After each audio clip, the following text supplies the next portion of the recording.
Welcome to the Free Kick Podcast. My name is Todd, and after maybe some potential technical difficulties, we're back live once again on YouTube, and we haven't done one of these preview episodes the entire season, and that's definitely on me.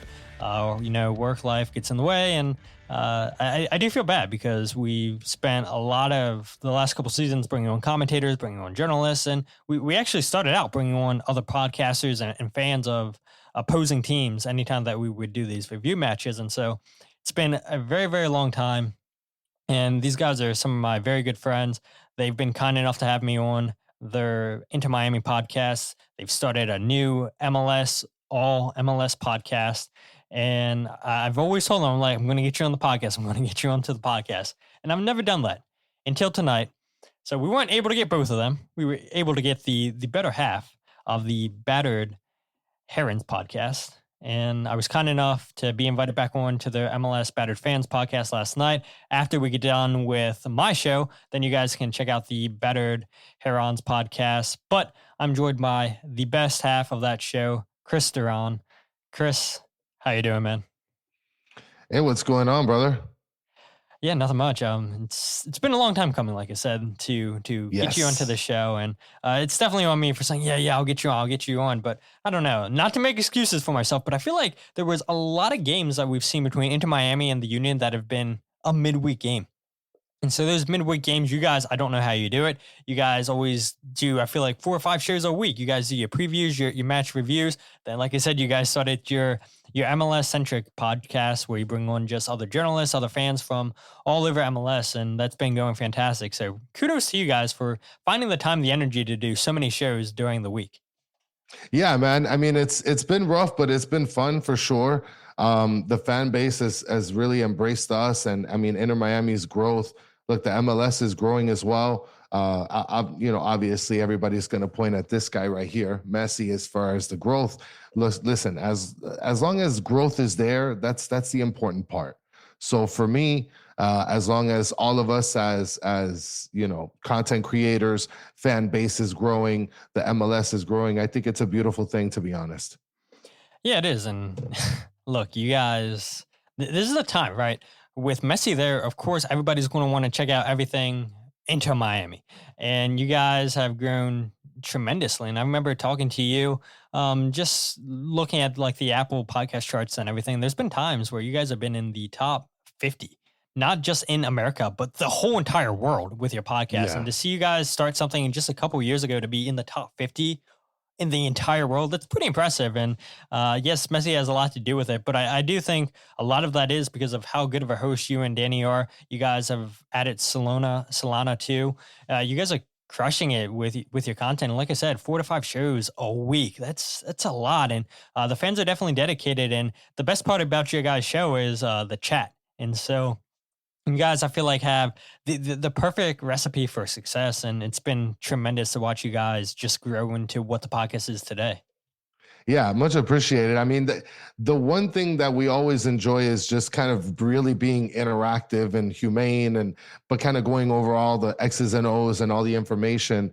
It's helped really to connect more, not just with fans, but like with people like you, with people from other teams that cover other teams that, like I said, the content creators, little by little, it's starting to grow and things like that. And Danny and I, and Danny is the mastermind, right? He's the one that's sort of like orchestrating this, and he busts his ass all the time.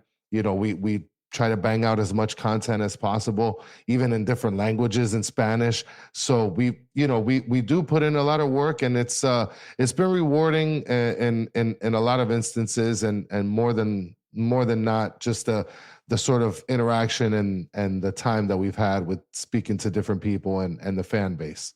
For sure. And so, like I said, this is the first time you guys have come on the show. I'm sure some of my listeners have paid attention to the Inter Miami podcast, the Battered MLS Fans Podcast, anytime I've been on.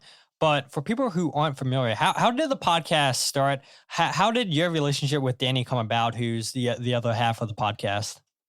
Well, that's a 2-part question. I mean, I met Danny when we were like 12, 13 years old. So I've known him for the better of almost, what is it, like 20 plus years. almost 26 years, I'd say. But as far as like how this started, Danny wanted to start sort of a battered network, right? And it sort of started with other podcasts that we had before the battered idea. And then it sort of took off with the Battered Herons. And this was before Messi came on. And then now it's grown to other sports like the Battered Jets fans, the Battered Dolphin fans, the Battered Heat fans. Like we're trying to expand so that way, I mean, everybody's a Battered fan if you really think about it, you know?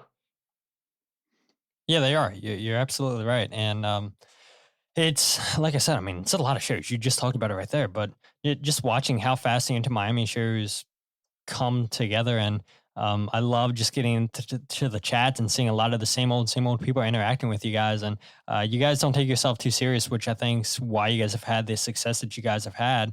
And I think that's why people keep coming back. So like I said, we're here for Into Miami, Philadelphia Union. And after we get done with this show, we'll be hopping on and I guess making it a little bit more Philadelphia Union. So I want to make it more Into Miami centric here tonight on this show. If we get that way into Miami on your show, which I'm sure we will, that's what the people show up for your show. It's all good. But the Union head down to Chase Stadium this Saturday to take on Into Miami. Into Miami, they've been one of the best teams, if not the best team in MLS this season. Before we talk about this game, I want to talk about Into Miami's last game against Chicago Fire on August 31st. Into Miami won that game by a score of 4-1 in Chicago. I know their fans were devastated because no Lionel Messi in that game, but they did get to be treated to a Luis Suarez brace in that game, who we'll get into the stats here in a little bit. But yeah, Robert Taylor scoring towards the dying embers of that game. Luis Suarez gets 2 goals on the night. You guys get an own goal. Your thoughts from that game against Chicago Fire, where it doesn't seem to matter where Into Miami go to play, they're always dominating. Well, and it's weird because Chicago has essentially gotten shafted already a couple of times when it comes to the Messi madness. One thing I try to put in perspective is, I mean, we still have players like Luis Suarez, Sergio Busquets, Jordi Alba, and a number of other players that are pretty, I guess, held in high regards. Quality players that people watching can be able to say, I watched some of these great players, some of the greater players on the pitch versus Chicago or whatever the case is. That's one of the takeaways. And then obviously you have Luis Suarez that had an awesome performance, could have been a hat trick, honestly, with the amount of attempts and on goal he had in the beginning of the game. So the team that we've been putting out recently has been gorgeous. It's just little by little gotten better and better ever since Messi has, gotten injured playing for Argentina. Not obviously we're not in a level with, better without Messi, but we've been better in terms of gradually getting better quality out of the current players that we do have. Yeah, absolutely. That's one thing that's been pretty surprising to me. And it's like I gave you the show notes, what we were going to talk about tonight. But Inter Miami, like I said, it doesn't matter where they go on the road, at home. They're a dominant team. And yeah, I mean, there was a cakewalk against Chicago Fire. It's something that, the Union wish it could have said against Chicago when they were playing them on July 4th weekend. And Union had a 3-1 lead in that game and wind up losing that game 4-3. And I know Andre Blake, a big reason why the Union wind up losing that game. Oliver Zemla's been terrible for the most part this season for the Union, who the Union went out and got from Louisville City and USL.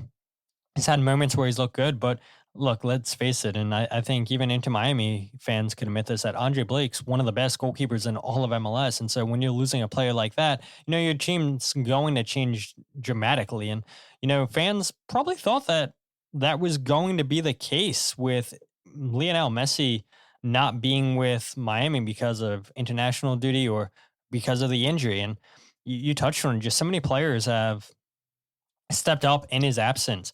Messi's missed the last 9 league games and 13 games overall when you include the League's Cup. And in those 13 games, Inter Miami are 10-3-0. And in MLS play alone, they're 8-1-0. And a lot of fans, like I said, just they call this the Messi team. But I think what we've seen is that's not really been the case. In the last 9 MLS games for Inter Miami, they've had 10 different goal scorers. Julian Gressel, Leonardo Alfonso, Ian Frey 2 times, Campana, Jordi Alba, Robert Taylor, Ben Kamaki, Serhii Christoph, Matthias Rojas, and Luis Suarez scoring 4 goals during that stretch too. And so, when I was putting this together, fans, okay, if it's not Messi, then it's Suarez carrying the load. But I just gave you 9 other players that doesn't include Suarez in that list. So does it surprise you at all that this team's still that good without Messi? Honestly, it doesn't surprise me because players like Gressel, who a lot of the fan base were kind of upset at his performance in the beginning, started to learn that Gressel, for example, is a higher quality player, right? He was just misplaced in the midfield instead of putting him up in the right wing. You put him up in the right wing, you automatically start to see contribution. I mean, he had, I think, he had 9 out of the first 10 goal contributions after being put at the right wing position. And that's something that a lot of people have been clamoring from him, even when Messi was here. But how are you going to be able to have him perform when Messi is in front of him at the right wing position? You have so many other players that are actually contributing as well, like you had mentioned, and not just contributing in terms of effort, but actually contributing in terms of putting the balls in the back of the net.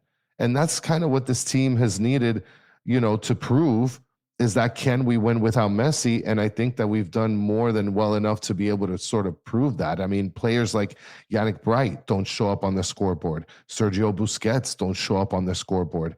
And those guys are giving maximum effort. Federico Redondo, same thing. So we've been able to get contributions from players in so many other ways other than scoring. But yeah, it's been a beautiful thing, to be honest.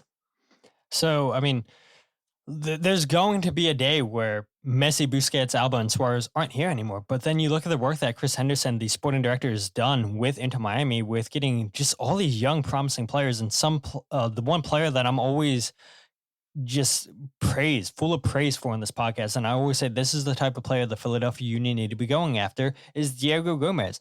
Bought essentially for $3 million. You guys selling him in the wintertime to Brighton for $15 million.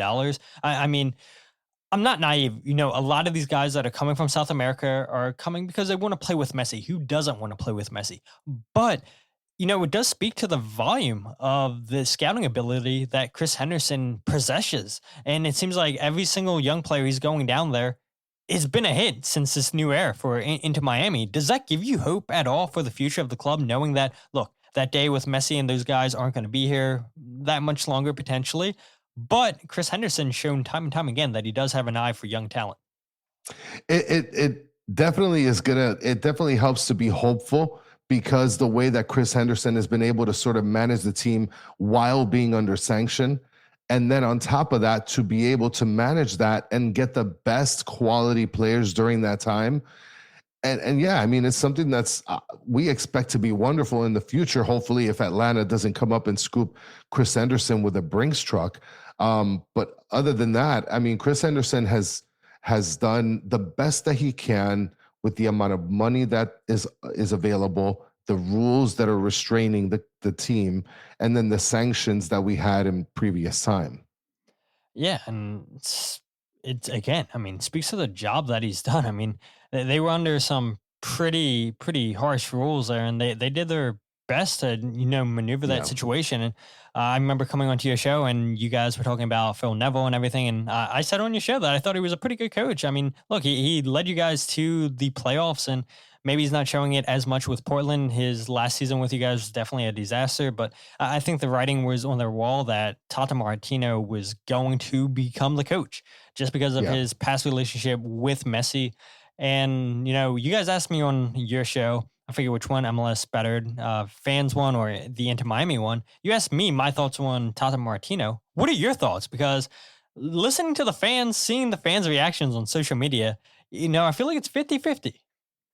It is 50-50. It's a little bit outrageous, if I were to be speaking frank. I mean, look, Phil Neville, he had players like Higuain who were on and off, and he ended up lighting it up before he ended up retiring. He had Alejandro Pozuelo, who was able to contribute the moment that he got here, right? Phil Neville, at this moment, from what I see, at least with Portland, he's at the 8th seed. So he hasn't done too bad of a job over there, right? Now, would he have been able to take this same team and put it in the place where we're at now? I don't think so. I think the idea is that because there's such a South American influence on this team, that maybe he wouldn't bode well with that kind of I guess space. But Tata Martino, yes, the fan base is very 50-50 with him, because with a coach like that or a manager like that, I guess the expectations are just more extreme, right? So when you get Tata Martino, and at this point, we haven't won any hardware this year. And the expectation was that we'd walk away at some point, at this point in time, with at least one piece of hardware. And that's one of the things that's sort of been a disappointment within the fan base. But yeah, for the most part, it's 50-50. And a lot of the people that have, they're upset about Tata Martino, I think that they need to kind of scale it down a little bit. He's a pretty good coach. Yeah, and look, it was the MLS Battered Herons Podcast where you guys asked us all. You asked us to name our top three coaches, and nobody said Tata Martino, which look, he did a tremendous job with Atlanta United. Everybody knows what he did with Atlanta in their second season, and you have a player like Joseph Martinez, you have a player like Miguel Almiron. I mean, nobody saw anything like that in MLS, and so people are like, this is the guy, and then he goes to the Mexican national team and gets ran out of town like every coach there. And so the writing was on the wall that, look, if Tata is going to come back, it's going to be with Inter Miami, just because of his relationship with Messi at Barcelona, also being Argentine. So the styles that he's implemented, it makes sense that, this team's playing like a South American team, that Yes. South American flavor that I'm not sure Phil Neville would have honestly been able to get in. Let's face it too, would Lionel Messi wanted to play for Phil Neville? Probably not. I mean, I think would he have played for him? I think he would have. Would he have, I guess, been comfortable with playing for him? I don't know. Maybe not. I think he's a lot more comfortable with Tata. I feel like Tata would allow him a little bit more range. I feel like Phil Neville would want to be like a culture. This is the way I want things. And I think the difference is that Tata knows the quality. I mean, we're talking about one of the greatest players of all time, if not the greatest. You want to let him roam, let him do what he does, and magic will come out of it. So I think that would have been the difference between the two. Yeah, absolutely. But let's go ahead and switch topics to, Miami's record at home. Yes, we know they're in first place in the Supporters Shield standings, and I can get your thoughts on that here in a little bit. I know we talked about it last night a little bit on the show, but we can talk about it here on the show for fans who haven't heard that here in a bit. But Miami, one of the hottest teams at home in MLS. They have a record of 9-2-3 with only 2 losses coming against CF Montreal, which was a 3-2 loss, and then Atlanta United 3-1. Messi did not play against Montreal, but he did start and score against Atlanta in that 3-1 loss. And for people curious, only LA Galaxy have the better home record of 10-1-3. So in your opinion, what makes Inter Miami so special at home? Well, I think one of the things is you have all these older players that I feel like they're comfortable with playing at home. The travel, I'm pretty sure that they're just over a lot of the whole travel deal. They have their families here. They're comfortable here. That's one thing that I think gives a benefit to the players. I mean, look, as far as like home field advantage is concerned with the fan base, the fans do hit the stands, especially when Messi is around, obviously. But you do feel an energy, and I'm a season ticket holder along with Danny. We love going to the games. The atmosphere is amazing. The players feel it. They get really amped up. So I think that just for that simple fact, and they play on real grass, right? There's a couple stadiums that don't have real grass. Yeah. And so that those things make a difference. But I think that the experience at home here in Miami is very comforting for a lot of the players, especially the older players. Yeah, I mean, look, Daniel Gazdag talked about it when he first signed with the Union, where the travel in the United States is insane. And Daniel Gazdag, if I'm not mistaken, talked about his fear of flying on planes when he first came here. And it's like, yeah, you're not going by train. You're not going by boat. You are going by flights. And when you have to go from the East Coast to the West Coast, that's a 6+ hour flight. It's wear and tear on your body. And I think a lot of fans still don't think about that, especially like your newer fans that are checking out Into Miami, where, like I talked about, they lose to a Montreal, they lose to an Atlanta United, both of those home games, but they've had some losses on the road against Cincinnati. You guys got battered 6-1 in Cincinnati, and I know that's not a very far flight, but still, I mean, Yeah. the amount of traveling that these guys do, and you're playing multiple games a week, and you could be from the East Coast to the West Coast, back now to the Midwest, and it's a lot of taxing on the body. And people will say, oh, the professional athletes, like they should be healthy, the body should be in tip-top shape. But look, I mean, when you've played in Europe, where you're just going a few hours on a train compared to hours cramped up in a small plane. Yeah, and I know it's not a small plane, but you know what I'm saying, right? You're cramped up in a tin can, basically, and it's like these guys can't get up and stretch their legs and really just walk around like they would want to. Yeah, exactly. And so that plays a difference. And when you're an older team, of course, that's going to make things a little bit more difficult. And so I think Inter Miami has done a good job for the most part, handling that. It seems like they have a pretty deep roster, and Tata has been able to rotate guys in and out. And we can touch on the Philadelphia Union Inter Miami game here that happened in June in a bit, because that was a very interesting game. Jose Nunez says, "What up, boys? What's up, Jose?" He also says, and I miss his comment, he said, "I would have loved to have seen that mess, Messi and Neville." Would you have, Kris? Yeah, I think it would have been interesting. I mean, obviously, we're speaking hypothetically here, but like, the big question is, imagine what the record would be with Phil Neville, coaching this team. Would it be the same? Would it be worse? Would it be better? I mean, who knows? I mean, that's the great thing about the hypotheticals. Yeah, they can go on and on and on.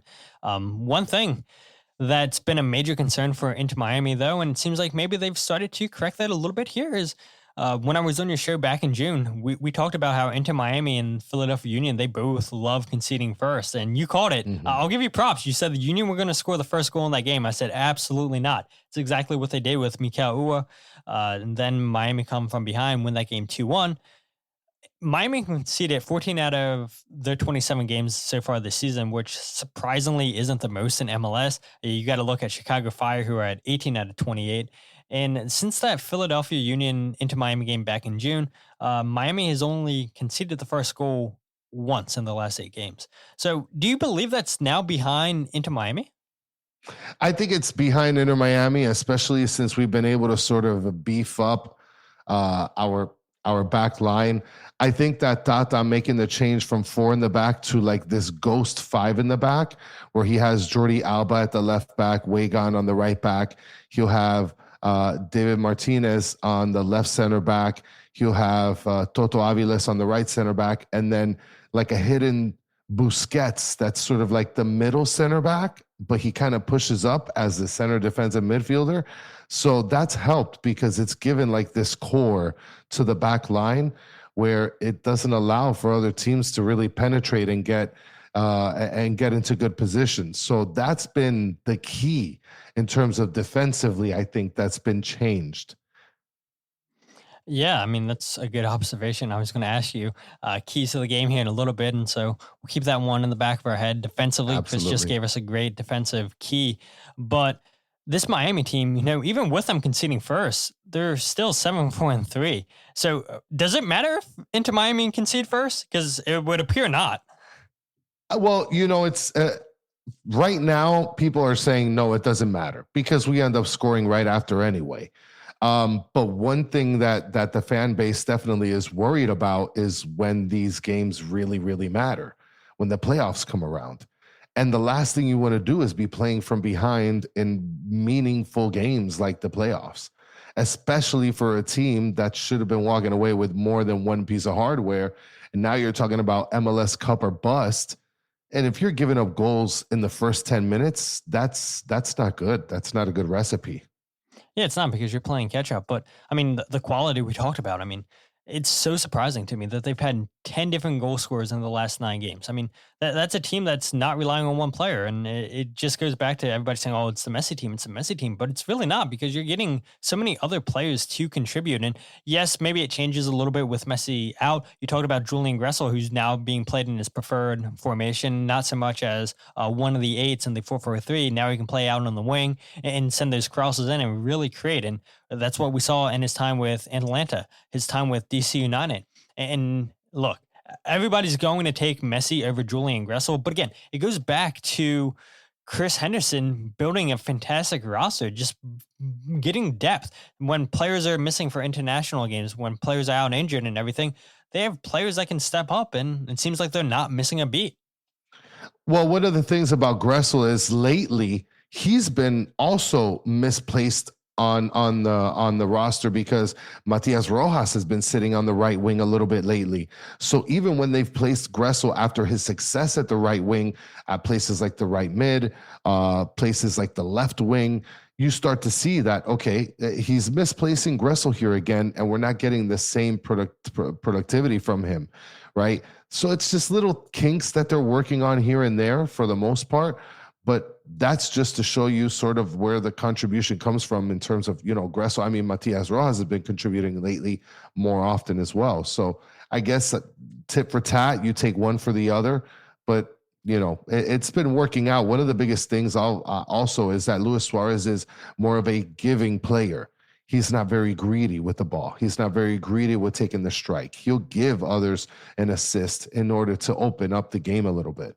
Yeah, it kind of reminds me last year with Joseph Martinez. I mean, he was a player that was kind of similar for you guys too, where he was definitely unselfish, would see a better run, so he'd go and play the ball. I mean, you would see Messi do the same thing too. And so it's like, yes, that makes the biggest difference in the world when you can play as a team and not an individual. And I give credit to Tata. I give credit to Chris Henderson for really putting a solid roster together where, they've pretty much ended the narrative that, oh, this is just Inter Miami's, just Messi's team. That's it. No, it's an actual team.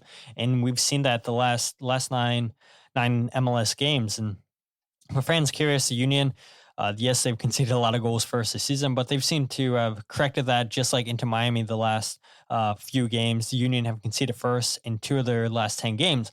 But the thing with the Union is they've blown leads. They've blown 3 out of the last 10 games. Andre Blake missing for majority of those games. So yes, context matters. Yes, not having Andre Blake for majority of those games, that makes a world of difference. But before we talk about 3 stars and wrap up the show, we got to talk about the game that happened back in June between these two teams.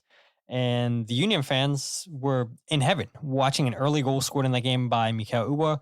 And it seemed not to matter because, look, Miami didn't panic. They were patient with the ball. They're a team that's going to have possession all the time.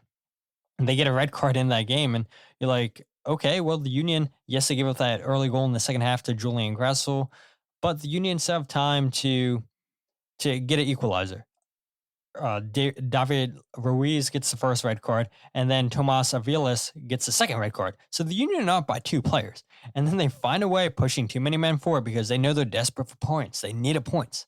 There's no way they can tie 1-1 against a 9-man into Miami, get caught way too high up.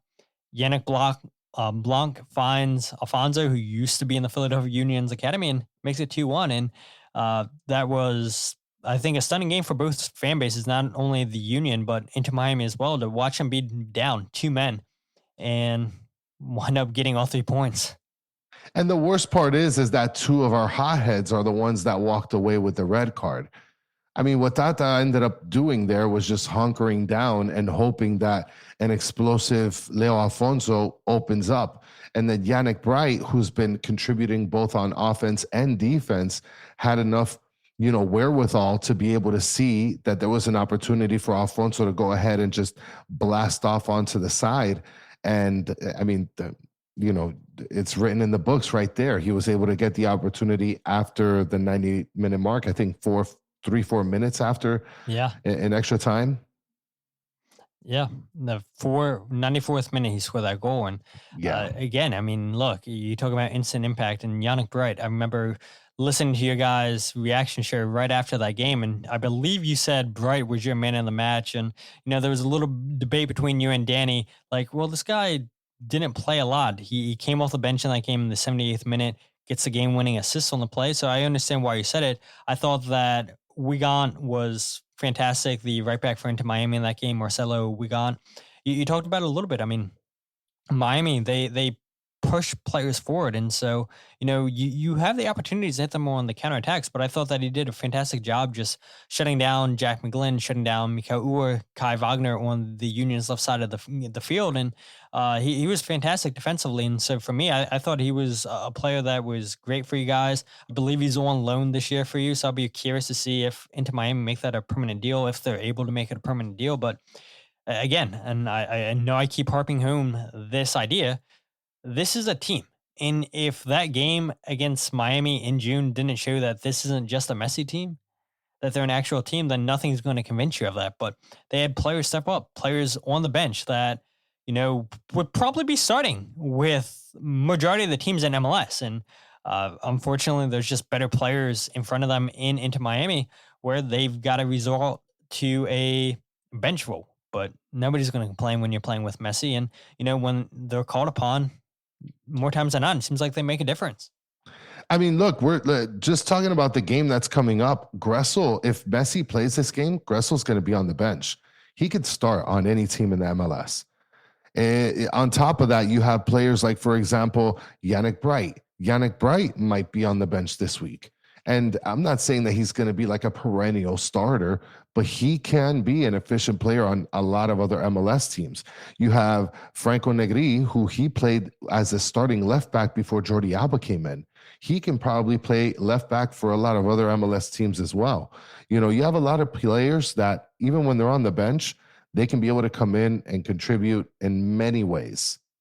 Yeah, and one thing I'm thinking about too, Inter Miami has a ton of injuries too. And again, it goes back to the scouting. And so it's like, okay, you have one guy go out for the rest of the season. Now you have a second player go out for the rest of the season. And Chris Henderson does not miss. And it wouldn't surprise me, right, that you look at his short list, he has player A, B, C, and it's like, okay, we got our first two guys, but we're still going to keep an eye on player C and D in case anything happens if we sell this player, because we still believe that the quality's there. There's not much of a difference from player A and B to C and D, and it's proven to work. Every single player that he's went out and got, I feel like the last couple of years has been a hit. And it's crazy the amount that he's been able to sort of do it with in terms of money wise. And then not only that, but be able to do it in a way where it's not illegal in MLS rules and regulations. Yeah. And it's been fascinating to watch. I mean, definitely has to be up there this season for GM of the year. I'll be curious to see. Chris Albright, I'm sure, is always going to get a shout. Ian Tall from Issa Tall, from Columbus Crew, I'm sure is going to get a shout. But Chris Henderson's done a fantastic job with Inter Miami. So a couple stats I want to throw out people's way before we get into 3 stars and 3 keys and end the show. The Union lead the series with a record of 4-3-2. The Union are 1-1-1 and down in Chase Stadium. Last win was in 2022, a 2-1 victory for the Union. Only 3 players have goals against the Union in MLS play for Inter Miami.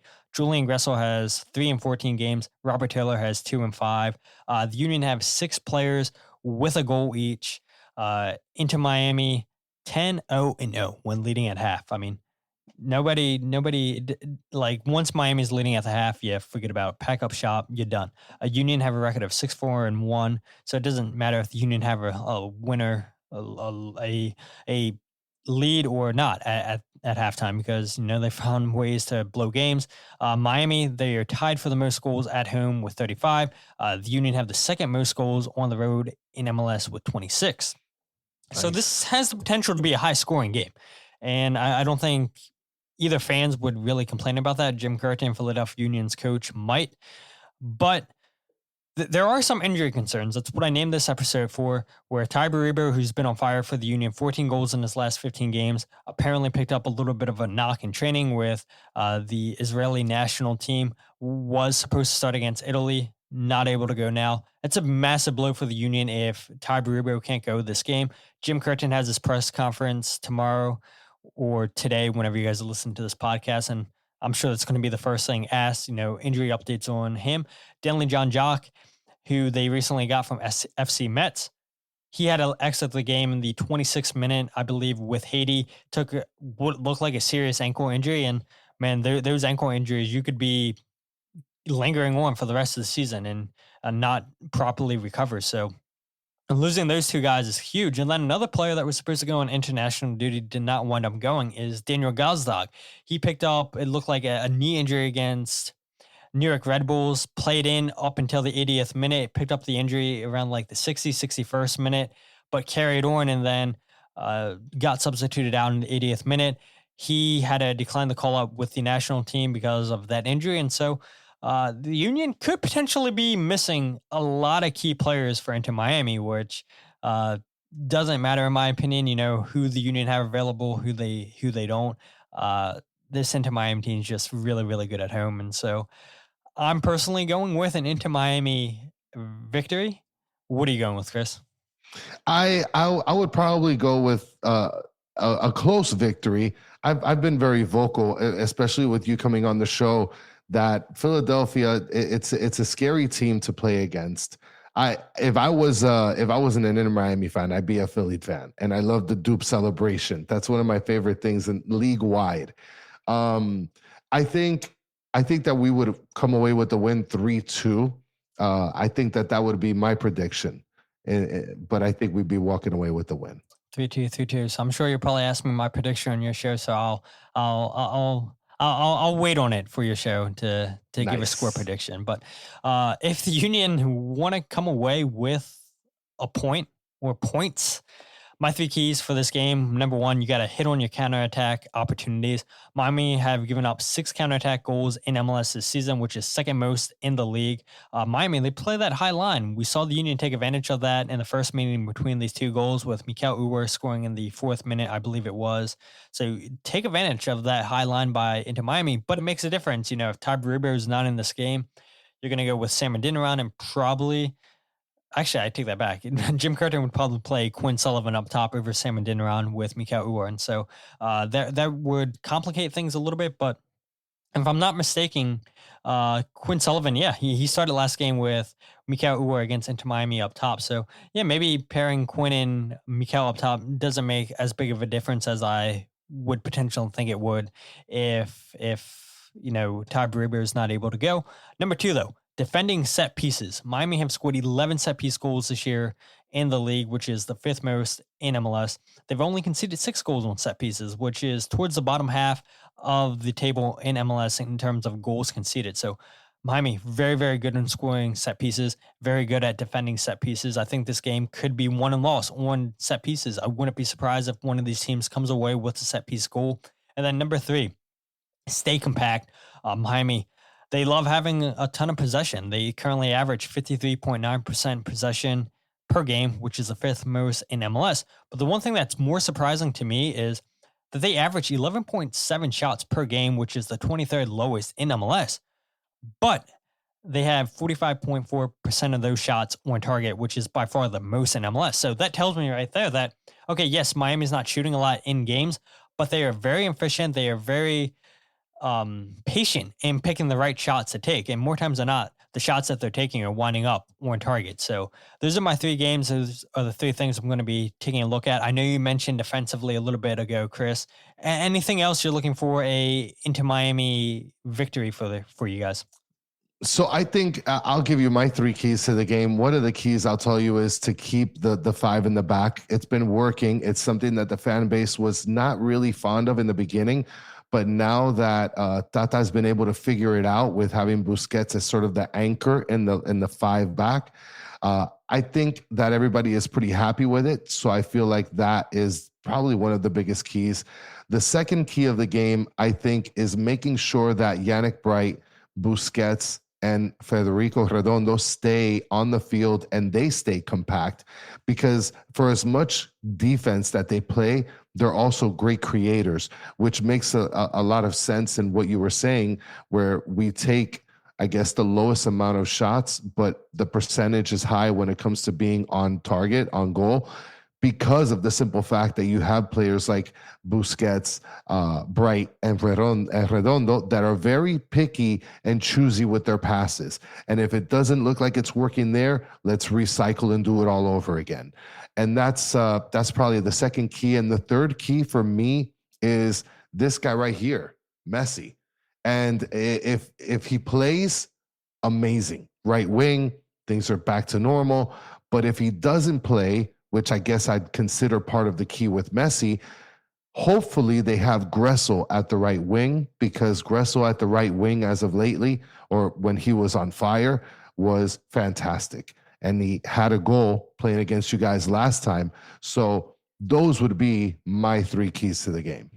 Yes, I mean, staying compact, I think, is going to be key for both of these teams, and it should be an interesting game. I wouldn't be surprised if Miami put up multiple goals. But again, saving that for the Battered Herons show here in 9 minutes. We're going live on their YouTube page. So we're going to wrap things up right here on the free kick. Kris, where can people go ahead and find the Battered Herons? Where can they find you on social media and the podcast?